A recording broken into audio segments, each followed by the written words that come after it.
బలపడుతున్నాయి. చంద్రబాబు నాయుడు రెండో విడత భూసేకరణ అనే ప్రతిపాదన బయట పెట్టినప్పటి నుంచి మళ్ళీ ఈ చర్చ ఊపందుకుంది. ఇక్కడ రైతుల్లోనే ఈ ప్రతిపాదన మీద వ్యతిరేకత ఉంది. మొదటి దశలో భూములిచ్చిన రైతులకే ఇంకా న్యాయం జరగని తరుణంలో సెకండ్ ఫేజ్ ల్యాండ్ పూలింగ్ ఏంటనే ప్రశ్న వస్తుంది.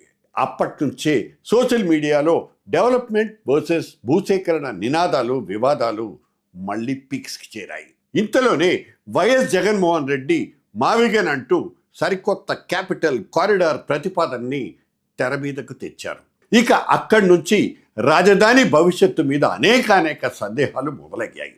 అనుకూల వ్యతిరేక వర్గాల మధ్య జోరుగా చర్చలు నడుస్తున్నాయి. ఒకప్పుడు 3 రాజధానులంటూ ఊదరకొట్టిన ఆనోళ్లే ఇప్పుడు అమరావతి మీద హక్కులంటూ మాట్లాడటం పెద్ద డౌట్గా మారింది.